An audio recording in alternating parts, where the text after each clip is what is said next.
Voilà ce qui lui Parti arrive. pour Kevin Mayer qui va devoir s'employer pour bien se tester à un peu moins d'un mois Il des est Jeux Olympiques et pour assez l'instant ça se passe bien pour devant, il Kevin Mayer. augmente la Kevin Mayer, vitesse attends, et là oh, on il le est tombé. voit, mon Kevin est Dieu, tombé. s'écrouler La victoire à la fin terriblement pour Phil parce qu'il Delgaio, le vient Suisse, on espère, d'avoir, on espère. en criant véritablement sa douleur. Je me sens fort et déterminé à y arriver, en sachant qu'il n'y a pratiquement aucune chance. C'est trop bizarre comme émotion. J'ai pleuré pendant 2 jours, mais depuis, plus rien.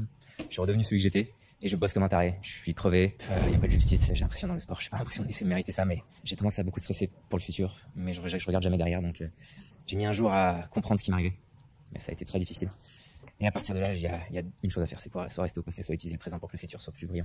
Il a entendu craquer. Ça, c'est un élément qui est quand même assez péjoratif quand on entend ce craquement-là. Et donc, effectivement, à mon sens, les différents signes indirects qui sont donnés me font penser qu'on est dans une lésion dite de grade 3. En médecine, les lésions, vous savez que dans les lésions musculaires, vous avez des grades 1, 2, 3, 4. Si on dit une lésion importante, c'est au moins un grade 3, parce que là, le grade 1 ou 2, bon, voilà, ou au moins 2, 3, voire grade 3. Et ça, évidemment, c'est quelque chose qui nécessite un temps de récupération.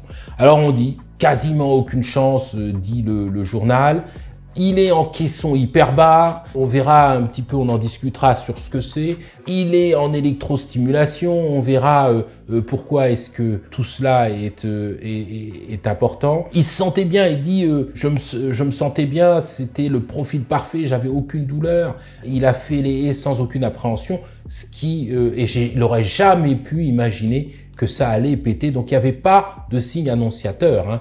Il n'y avait pas de signe annonciateur, donc en fait, on ne pouvait pas dire, voilà, c'était quelque chose qu'on pouvait prévoir ou des choses comme ça. Non, c'est le coup de tonnerre dans un ciel serein, cette lésion musculaire.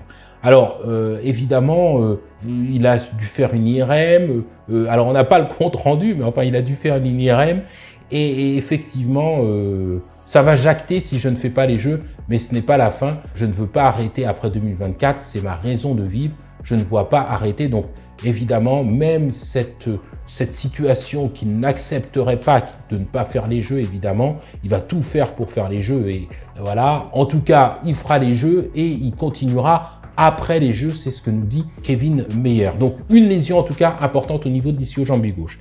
Et puis, effectivement, il se sent déterminé, on l'a dit, il utilise à la fois le caisson hyperbare et l'électrostimulation. J'ai choisi la deuxième option, donc je passe ma vie dans un caisson hyperbare et quand j'y suis pas, je suis branché à une machine d'électrostimulation. Jour et nuit, pour que ça cicatrise le plus vite en faisant des petits exercices de plus en plus intenses avec, comment dire, toujours en tête de ne pas aller trop vite non plus. Non, il reste 3 semaines. Ouais. Je vais pas vous cacher que... Voilà. Alors dans ce qu'il dit là, c'est vraiment, j'interromps justement pour dire, parce que dans ce qu'il dit, il y a des choses vraiment, vraiment à mon sens intéressantes, puisqu'il dit, voilà, premièrement, allez, on a le caisson hyperbare, on a l'électrostimulation.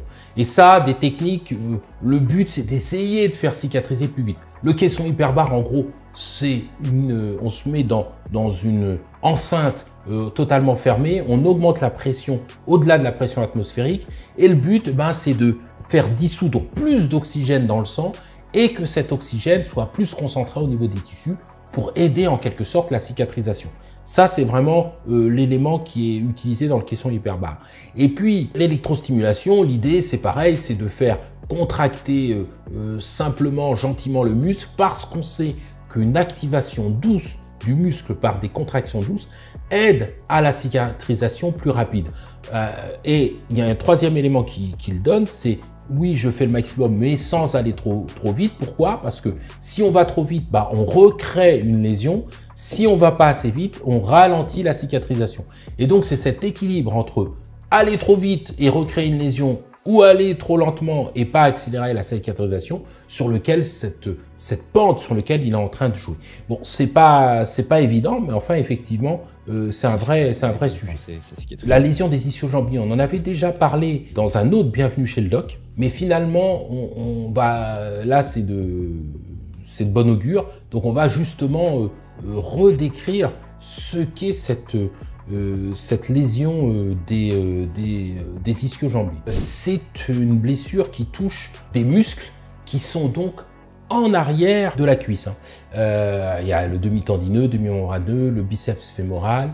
Ça, ce sont les muscles, le nom des muscles qui sont en arrière de la cuisse, qui s'insèrent, vous avez vu, en haut au niveau de l'ischio, au niveau du bassin, et puis s'insèrent en bas au niveau du tibia. Et en fait, ils ont pour fonction de faire une flexion de genou et une extension de hanche. Donc on met la cuisse en arrière et on ramène la jambe vers la cuisse. Et ils sont étirés évidemment dans le mouvement inverse, l'extension de genou et la flexion de hanche, évidemment. Et bah oui, c'est ce qu'on avait pris comme exemple. La blessure, c'était évidemment au 110 mètres haies, mais c'est exactement là, parce que c'est justement quand on fléchit cette jambe et qu'on tend le genou, typiquement dans le 110 mètres haies, que ces muscles sont particulièrement sollicités. Donc, hyperflexion brutale de hanche, extension du genou, parce que à la fois ils sont contractés et en même temps on tire sur le muscle. Donc ça, c'est vrai que ça peut créer une véritable lésion. Immédiatement, bien sûr, c'est ce qui a été fait. On met un bandage, de la compression, on met de la glace, on utilise même des béquilles si la marche est douloureuse pour vraiment essayer d'éviter d'aggraver la lésion. Ça, c'est quelque chose qui est vraiment important. Et puis, quand la douleur commence à s'estomper, effectivement, on va délicatement faire des étirements, on va délicatement renforcer progressivement. C'est ce que d'ailleurs dit Kevin Mayer. Il dit, voilà, je renforce au fur et à mesure, progressivement.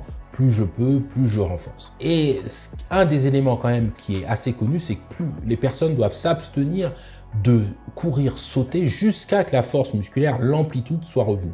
Et ça dépend de l'importance de la lésion. Plus la lésion est importante, plus le temps nécessaire pour pouvoir récupérer sera long. Et on peut dire que si on a une lésion un peu de grade 3, en gros, pour pouvoir récupérer, il faut pas loin de 6 semaines. Voilà, le chiffre est donné. Il faut pas loin de 6 semaines minimum. Or, là, si c'est blessé début juillet et s'il doit être compétitif début août et qu'on pense qu'il a une lésion de grade 3, ça semble quand même plus que serré. Voilà, ça c'est le positionnement du médecin du sport qui dit si on a une lésion de grade 3, en un mois, c'est compliqué de récupérer ce type de blessure. Mais bon, autant faire le maximum et il faut évidemment y aller. Donc c'est des lésions qui, en fonction de la gravité, ça peut prendre des jours, des semaines, j'aurais presque envie de dire quelquefois des mois pour guérir complètement. Donc franchement, fort courage évidemment. Mais il faut savoir que Kevin, c'est quelqu'un qui, en tout cas, n'économise pas et fera le maximum. Bien sûr, c'est un battant, évidemment. Et justement, il a aussi cette capacité à pouvoir lutter contre la douleur.